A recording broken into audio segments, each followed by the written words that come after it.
Io credo che se c'è una soglia di non ritorno o l'abbiamo già superata o siamo sul bordo, nel senso che penso che le famiglie con le ultime bollette che sono arrivate abbiano dato fondo alle risorse se ne avevano di accantonate precedentemente, tenendo conto che arriviamo anche da un periodo di crisi pandemica e prima ancora un periodo di crisi finanziaria che hanno dato una mazzata ai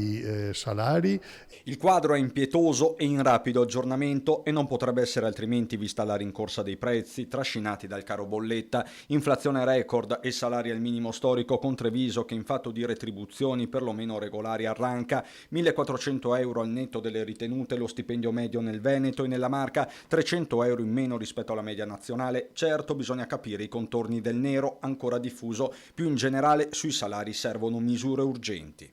Attraverso una rimodulazione anche della tassazione dei salari, attraverso il taglio del cuneo fiscale, ma non solo, vanno rinnovati i contratti. Rimodulazione che va ancorata anche al rialzo dei costi energetici, dice la CGIL, se no il rischio impoverimento è dietro l'angolo. A proposito, il reddito di cittadinanza nella Marca vede 6.258 destinatari, circa 3.000 le famiglie interessate, poco meno di 500 euro l'assegno medio. Numeri contenuti, dice Visentin, che non giustificano la colpevolizzazione dello strumento quando si parla di carenza di manodopera. Tutti i temi affrontati in un'assemblea pubblica alle Stefanini di Treviso e questo in vista della grande manifestazione prevista per il 18 giugno a Roma, salari, costi dell'energia, pace, tutti i temi connessi per la CGIL trevigiana che si prepara a raggiungere la capitale. Saremo intorno ai 400-500, adesso stiamo raccogliendo le ultime adesioni in questa settimana e chi volesse